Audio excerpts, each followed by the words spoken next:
Live లో చూద్దాం. ముఖ్యంగా ఈ రాష్ట్రంలో ఈరోజు స్వయంగా ప్రభుత్వానికి నేతృత్వం వహిస్తున్న ముఖ్యమంత్రి గారు ఆయన మంత్రివర్గ సభ్యులే ఏ రకంగా ప్రజా సంపదని కొల్లగొడుతున్నారు, ఏ రకంగా ప్రజా సంపదని దోపిడీ చేస్తున్నారు, ఆధార సహితంగా వారికి పూర్తి స్థాయిలో వివరించి విడమర్చి ఆధారాలను కూడా సమర్పించి చర్య తీసుకోవాలని కోరాం. ముఖ్యంగా ఈ రాష్ట్ర రెవెన్యూ మంత్రి పొంగులేటి శ్రీనివాసరెడ్డి గారి కుటుంబానికి సంబంధించిన రాఘవ కన్స్ట్రక్షన్స్ అనే కంపెనీ గత 2.5 సంవత్సరాలుగా నిరాటంకంగా ఎక్కడైతే నిషేధిత ఆజ్ఞలు ఉన్నాయో జంట జలాశయాలు గండిపేట, ఉస్మాన్ సాగర్, హిమాయత్ సాగర్ పరిధిలో 10 కిలోమీటర్ల పరిధిలో ఎక్కడా కూడా మైనింగ్ చేయడానికి, క్రషింగ్ చేయడానికి వీలు లేదని నిబంధనలుంటే వాటిని తుంగలో దొక్కారు. అట్లాగే ఓఆర్ఆర్ పరిధిలో కిలోమీటర్ పరిధిలో మైనింగ్ చేయడానికి వీల్లేదనే ఉత్తర్వులుంటే వాటిని తుంగలో దొక్కారు. అట్లాగే వారికి సంబంధం లేని భూమిలో అసైన్డ్ భూమిని చెరబట్టి అందులో ఏ పర్మిషను లేదు, మినరల్ డీలర్ లైసెన్స్ లేదు, పొల్యూషన్ బోర్డు నుంచి ఇచ్చే కన్సెంట్ ఫర్ ఎస్టాబ్లిష్మెంట్ కానీ కన్సెంట్ ఫర్ ఆపరేషన్ కానీ లేదు.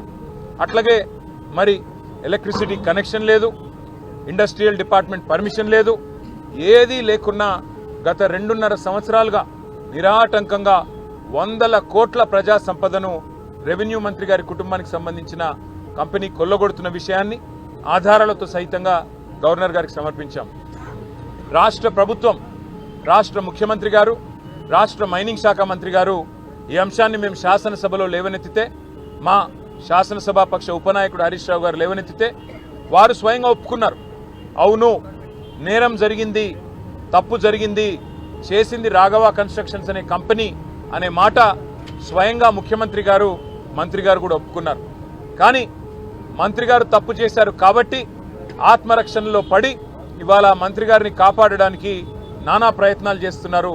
అందులో ముఖ్యంగా ముఖ్యమంత్రి గారు ఎదురుదాడికి దిగి మంత్రి గారు చేసిన నేరాన్ని కప్పిపుచ్చే ప్రయత్న భాగంలో వారు అన్న మాట ఏమంటే, గత 10-12 సంవత్సరాలుగా జరుగుతున్న అక్రమ మైనింగ్ మీద విచారణ జరిపిస్తాం, కానీ సిబిసిఐడి విచారణ జరిపిస్తామని చెప్పి ప్రభుత్వం ముందుకొచ్చింది.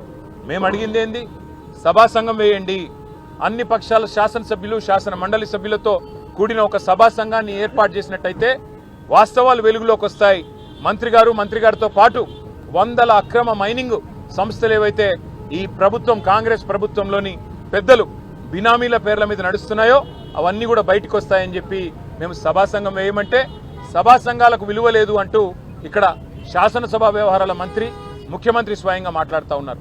వాళ్ళ నాయకుడు రాహుల్ గాంధీ గారేమో జాయింట్ పార్లమెంటరీ కమిటీ కావాలి అని పార్లమెంట్లో పట్టుబడతారు. అదానీ వ్యవహారం మీద వెంటనే సభా సంఘం వేయండి అని చెప్పి పార్లమెంట్లో అడుగుతారు. ఇక్కడ మాత్రం వారి పార్టీకి సంబంధించిన నాయకులు సభా సంఘాలకు విలువ లేదు అన్నట్టుగా మాట్లాడుతూ ఉన్నారు. మేము సభా సంఘం వేయండి, లేదా ఒక సిట్టింగ్ హైకోర్టు జడ్జితో విచారణ జరిపించండి, దేనికైనా మేము సిద్ధమని చెప్పాం.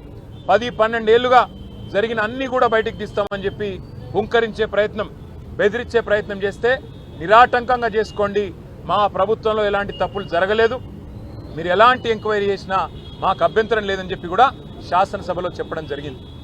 అట్లాగే మేము పట్టుబట్టింది సభా సంఘం కోసం లేదా ఇండిపెండెంట్ జ్యుడిషియల్ ఎంక్వైరీ కోసం అయితే సిబిసిఐడిని అడ్డం పెట్టుకుని మరి మంత్రి గారిని కాపాడే ప్రయత్నం రాష్ట్ర ప్రభుత్వం చేస్తూ ఉంది. సరే, సిబిసిఐడి అనేది రాష్ట్ర ప్రభుత్వ ఆధీనంలోని, రాష్ట్ర హోంశాఖ ఆధీనంలోని ఒక విభాగం. మంత్రిగా పొంగులేటి శ్రీనివాసరెడ్డి గారు ఉంటే, ఆయన మంత్రిగా కొనసాగుతూ ఉంటే ఏ రకంగా రాష్ట్ర ప్రభుత్వం కింద పనిచేసే, రాష్ట్ర హోంశాఖ కింద పనిచేసే ఒక విభాగం ఏ రకంగా నిష్పక్షపాతంగా పనిచేస్తుంది, వారిని వెంటనే రాజీనామా చేయించండి లేదా బర్తరఫ్ చేయండి అని చెప్పి మేము కోరాం. కానీ ఉలుకు లేదు, పలుకు లేదు. అవినీతి మీద ప్రశ్నిస్తే నిన్న శాసనసభ నుండి మమ్మల్ని సస్పెండ్ చేశారు. ఇవాళ మా శాసన మండలి సభ్యులందరినీ, మా ఫ్లోర్ లీడర్ గారిని, మా కౌన్సిల్లో మా ఆపోజిషన్ లీడర్ గారిని, మొత్తం శాసన మండలి సభ్యుల్ని, వారిని కూడా ఈరోజు నియంతృత్వ పోకడలను తలపిస్తూ వారిని కూడా సస్పెండ్ చేయడం జరిగింది. అందుకే ఇవాళ ఈ రాష్ట్ర ప్రథమ పౌరుడైన గవర్నర్ గారి దగ్గరికి మేము వచ్చి 100 కోట్లు ఎట్లా ఈ ప్రభుత్వంలోని ఒక పెద్దలు కొల్లగొడతా ఉన్నారు, ప్రభుత్వ పెద్దలే గద్దలుగా మారితే, రక్షకులే భక్షకులైతే సామాన్యుడికి దిక్కెవరు? అందుకే మీరు ఇంటర్వ్యూని కండి. మీరు ఈ ప్రభుత్వం ఏదైతే ఉన్నదో మీ పేరు మీదే నడుస్తోంది, కౌన్సిల్ ఆఫ్ మినిస్టర్సే మీ పేరు మీద ఉన్నది. కాబట్టి మొత్తంగా మీరు వెంటనే జోక్యం చేసుకొని ఈ మంత్రి గారిని బర్తరఫ్ చేయాలని చెప్పి గవర్నర్ గారిని డిమాండ్ చేశాము. దాంతోపాటు ఒక independent enquiry, high court sitting judge అయినా లేదా ఏదైనా కేంద్ర ప్రభుత్వ సంస్థ అయినా వారితో వెంటనే ఒక విచారణకు కూడా ఆదేశించే విధంగా, ఈ వ్యవహారంలోని నిజానిజాలు నిగ్గు తేల్చే విధంగా మరి మీరు వెంటనే జోక్యం చేసుకోవాలని పెద్దలు గవర్నర్ గారిని కోరాము. మేము పరిశీలిస్తామన్నారు. ఇది నిజంగా కూడా ఇందిరమ్మ రాజ్యం అంటే గవర్నర్ గారు గుర్తు చేశాం. ఇదే గవర్నర్ గారు గతంలో ఎమర్జెన్సీ రోజుల్లో 19 నెలలు ఆనాడు జైలు జీవితం అనుభవించారు. సార్, ఆనాడు మీరు ఎమర్జెన్సీలో ఏ ఇందిరమ్మ నియంతృత్వ పోకడల వల్ల మీరు జైలుకు పోయినారో ఇవాళ అదే పోకడలు, అవే నియంతృత్వ లక్షణాలు ఇక్కడ కూడా కనబడతా ఉన్నాయి. మీరు ఆనాడు బాధితులు, ఈరోజు తెలంగాణ ప్రజలు బాధితులు. కాబట్టి మీరు ముందుకు రండి. మరి తెలంగాణ రాష్ట్రంలో జరుగుతున్న ఈ ప్రజా సంపద దోపిడీని అడ్డుకోండి అని చెప్పి గవర్నర్ గారికి మేము విన్నవించాము. బర్తరఫ్ చేయాలి మంత్రి గారిని అని చెప్పి డిమాండ్ చేసినాము. వారు సానుకూలంగా స్పందిస్తారనుకుంటున్నాం. మరి భారతీయ జనతా పార్టీ కూడా ఈ విషయంలో నిజంగా శోచనీయం వారి వ్యవహారం. వారు నిన్న ప్రభుత్వానికి వంత పాడడం శోచనీయం. మరి ఇప్పటికైనా గవర్నర్ గారు స్పందించి మరి ముందుకొస్తారో లేదో చూడాలి. మేము మాత్రం ప్రజాక్షేత్రంలో ఈ ప్రభుత్వ దోపిడీని ఖచ్చితంగా నిలదీస్తూనే ఉంటాం, ఎక్స్పోజ్ చేస్తూనే ఉంటాం. తప్పకుండా వీరిని వదిలిపెట్టకుండా న్యాయం జరిగేదాకా పోరాడతామని చెప్పి మీ అందరి ద్వారా తెలియజేస్తాం. మా పార్టీ నాయకత్వం మొత్తం కూర్చుంటాం.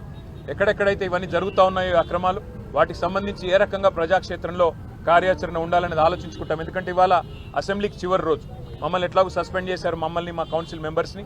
కాబట్టి పార్టీగా కూర్చుని ఆలోచించుకొని నిర్ణయం తీసుకుంటాం. ఇవాళ ఉదయం ఇంకొక ఎపిసోడ్ కూడా ఎక్స్పోజ్ చేశాము. ఇంకా బాధితులు చాలా మంది మమ్మల్ని కాంటాక్ట్ చేస్తూ ఉన్నారు. తప్పకుండా ఇంకా చాలా విషయాలు వెలుగులోకి తీసుకొస్తాం. Thank you. మంత్రి గారు, మీరు చెప్పిన కొన్ని మీరు బ్లాక్ మెయిల్ చేస్తే లొంగనందుకే మీరు ఆ విషయాన్ని అసెంబ్లీలో పట్టుబట్టారు. బ్లాక్ మెయిల్కి బ్రాండ్ అంబాసిడరే రేవంత్ రెడ్డి గారు. ఆర్టీఐ అనే ఒక చట్టాన్ని అడ్డంగా పెట్టుకొని రైట్ టు ఇన్ఫర్మేషన్ ని రూట్ టు ఇన్కమ్గా మార్చుకున్నదే రేవంత్ రెడ్డి గారు. కాబట్టి బ్లాక్ మెయిల్ ఆయనకు తెలిసినంతగా ఈ దేశంలో బహుశా ఎవరికి తెలియదు.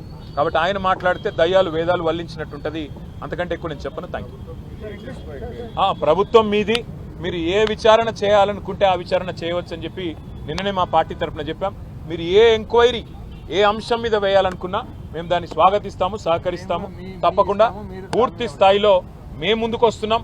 అట్లాగే నిన్న మేము మా శాసనసభాపక్షం నుంచి ముఖ్యమంత్రి గారికి ఉత్తరం రాశాం. ఆయన బాగా ఉబలాట పడుతున్నాడు. మీరిద్దరు ఉత్తరం రాయండి, నేను ఎంక్వైరీ చేస్తా అన్నాడు. మేము ఇద్దరం కాదు, మొత్తం 40 మంది ఉత్తరం రాసినాం. చేయండి, ఏ ఎంక్వైరీ చేస్తారో చేయండి. అమృత్ కుంభకోణం మీద, టీడీఆర్ కుంభకోణం మీద, సింగరేణి కుంభకోణం మీద, హిల్ట్ కుంభకోణం మీద మేము దాదాపు 14 అంశాలు, హ్యామ్ స్కామ్ మీద, అన్నిటి మీద మేము ఆధారాలు ఇవ్వడానికి రెడీగా ఉన్నాం. ఏ ఎంక్వైరీ చేస్తావో అయ్యి, మొత్తం ఆధారాలు మీ చేతుల్లో పెడతాం. ఏ యాక్షన్ తీసుకుంటావు? నిన్న చెప్పావు డైలాగ్, రేవంత్ రెడ్డి కుటుంబమైనా శ్రీనివాస్ రెడ్డి కుటుంబమైనా ఎవరిని ఉపేక్షించను, చర్య తీసుకుంటామన్నావు.